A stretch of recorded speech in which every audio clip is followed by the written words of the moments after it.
तो चलो दोस्तों कहानी को आगे बढ़ाते हैं। फायरमैन लेखक की माँ को लेकर के सीधा ट्रक में लेके जाते हैं। अब ये ट्रक में क्यों ले जाते हैं? ट्रक में इसलिए ले जाते हैं क्योंकि उन्हें ऑक्सीजन मास्क पहनाना था। क्योंकि भाई वो जब घर गई थी तो उस समय उसके नाक में कुछ स्मोक यानी धुआं घुस गया था। लेखक बताते हैं कि जब भी उनकी माँ उन्हें मारती है यानी डांटती है और कुछ कहती है तो वो उनके माँ से गुस्सा जाते हैं और अपनी माँ से कुछ नफरत जैसा फीलिंग्स रखते थे। लेकिन जब उनकी माँ इस हालत में थी तो लेखक ये सब कुछ याद नहीं किए, सीधा जाकर अपनी माँ से एक बार गले मिले।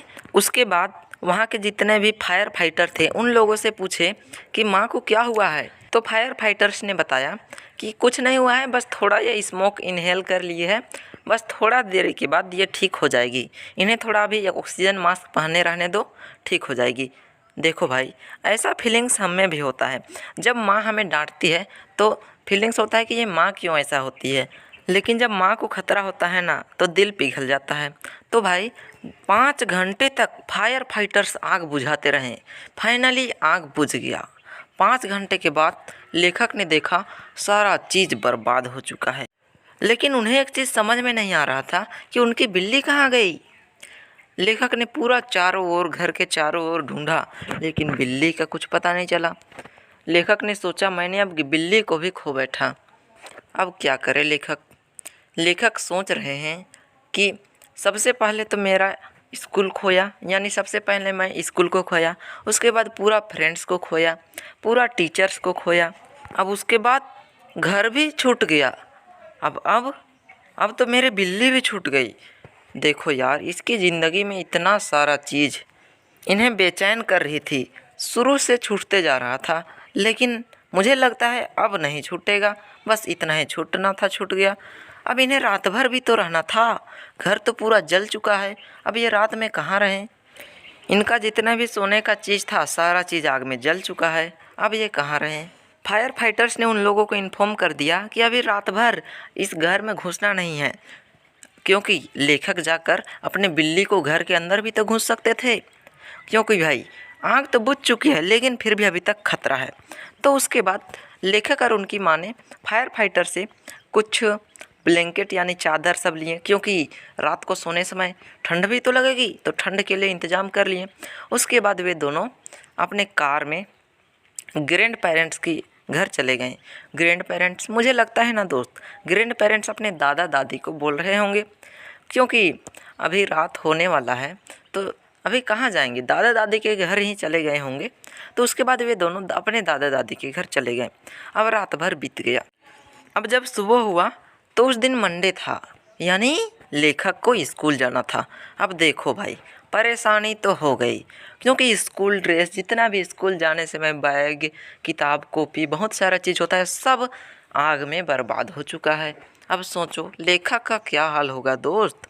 उसके बाद लेखक ने चर्च में जो कपड़ा पहन के जाते हैं वो कपड़ा को पहनकर स्कूल जा रहे थे, और उसके बाद जूता नहीं था तो अपने आंटी से इस टेनिस शूज़ मांग लिए, यानी टेनिस जूता मांग के उसे पहनकर स्कूल जा रहे थे। उन्हें तो स्कूल जाने का भी मन नहीं कर रहा था दोस्त, लेकिन लेखक की माँ बोल रही थी नहीं ज़रूर जाना है, स्कूल नहीं छोड़ना है चाहे कुछ भी हो जाए। देखो भाई अब लेखक पूरा अंदर से टूट चुके हैं। बिना ड्रेस का, बिना जूता का तुम्हें भी स्कूल जाने मन नहीं करेगा। ठीक इसी तरह लेखक को भी स्कूल जाने मन नहीं कर रहा था। लेखक अंदर से इतना टूट चुके थे, वो अब मर जाना चाहते थे। अब जिंदा रह के करूँगा क्या, सब चीज़ तो छूट चुका है, अब जीने का आस ही नहीं है। फिर भी वो धीरे धीरे स्कूल चले गए। स्कूल पहुंचने के बाद वो भूतों की तरह घूमने लगे, क्योंकि भाई उसके पास कोई फ्रेंड्स नहीं थे, नया स्कूल था यार, समझ सकते हो फीलिंग्स को। तब उसके बाद उसके पास जूता भी नहीं थे, कोई ड्रेस भी नहीं था, ना बुक था, कुछ नहीं था। अब वैसा ही फालतू में जाना भी मन नहीं कर रहा था। तो वो नहीं जानते थे कि अब मेरे साथ क्या होने वाला है। बिना ड्रेस, बिना जूता, बिना बैग का भाई मैं तो एकदम नहीं जाता। माँ को बोलता कि मैं स्कूल जा रहा हूँ और चले जाता प्लेग्राउंड खेलने के लिए, क्योंकि जब तक किताब कॉपी नहीं रहेगा तो पढ़ेंगे क्या दोस्त। बैग होगी इसके पास कुछ नहीं था। अब ये सोच रहे थे कि अब मेरे साथ क्या होने वाला है, क्या मेरे टीचर्स मुझे दंड देंगे। जो भी हो, अब तो टीचर छूट चुके हैं, स्कूल छूट चुका है, फ्रेंड्स छूट चुके हैं, अब घर और कैट सारा चीज़ छूट चुका है, इसलिए ये पूरा अंदर से पक चुके हैं। भाई उस समय का फीलिंग्स ना एकदम बता नहीं सकता दोस्त, किसी को ऐसा ना हो। मैं नहीं चाहता कि किसी में से दुनिया में किसी को भी ऐसा ना हो, ऐसा बिना स्कूल बिना बैग का जाना पड़े, किसी का घर जले। उसके बाद जब वो घर आ रहे थे उस समय उसने अपने घर को देखकर शॉक हो गया, क्योंकि भाई देखो पूरा घर बर्बाद तो हो ही चुका था, साथ में जो चीज़ आग से नहीं डैमेज हुआ था ना वो पूरा उस केमिकल से डैमेज हो गया था, जो कि फायर फाइटर्स ने आग को बुझाने के लिए यूज किया था।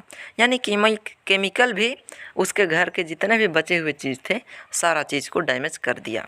बस थोड़ा मोड़ा चीज़ बचे थे, वो क्या चीज़ बचे थे ये भी तो सोचने वाली बात है। अरे भाई लेखक की माँ एक बॉक्स में क्या क्या चीज़ लाई थी, वही चीज़ तो बचे थे।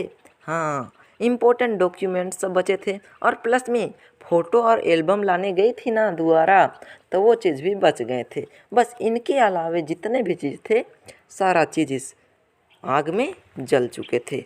ये सारा चीज़ को देख के लेखक बेचैन है, ऊपर से उसका कैट भी नहीं मिल रहा है, यानी उसकी बिल्ली भी नहीं मिल रही है, तो इसके लिए तो और ज़्यादा बेचैन है। ये सारा चीज़ देखने सोचने के लिए उनके पास टाइम भी नहीं है, क्योंकि उन्हें बहुत सारा चीज़ करना है। उन्हें देखना है कि हमें कहाँ रहना है, क्या करना है, ये सब चीज़ भी तो सोचना है, कि जो चीज़ ख़त्म हो गया उसके बारे में सोचना है। और साथ में लेखक के लिए कुछ कपड़े भी खरीदना था। वो क्यों? क्योंकि भाई उनके स्कूल ड्रेस भी तो जल चुका है, और उनके लिए कुछ कपड़े भी खरीदना था, साथ में स्कूल ड्रेस सब खरीदना था। तो ये सब चीज़ खरीदने के लिए उन्हें मार्केट भी जाना था। तो इतना सारा काम को छोड़कर उधर फालतू में जो चीज़ ख़त्म हो गया उसके बारे में सोचना है, ये तो बेवकूफ़ी ना होगा। तो इसीलिए वो उस सब सारे बारे में सोचने लगे। लेकिन भाई उनके पास पैसा भी नहीं था, ना ही क्रेडिट कार्ड था, जिससे कि वो लोग बैंक से पैसा निकाल कर अपना यूज़ कर सके। तो वो लोग क्या किए, अपने जो ग्रैंड पेरेंट्स थे ना, यानी दादा दादी, उनसे कुछ पैसे उधार लिए। भाई ये लोग अपने दादा दादी से उधार क्यों ले रहे हैं? ग्रैंड पेरेंट्स यहाँ दादा दादी को बोला जा रहा है कि किसको बोला जा रहा है? मुझे तो अब शक होने लगा है। तो कुछ पैसे वो लोग अपने ग्रैंड पेरेंट्स से उधार लेकर अपने शॉपिंग करने गए। दोस्त ज़रा सोच कर देखो यार, इन लोग का ज़िंदगी कितना डिफ़िकल्ट है।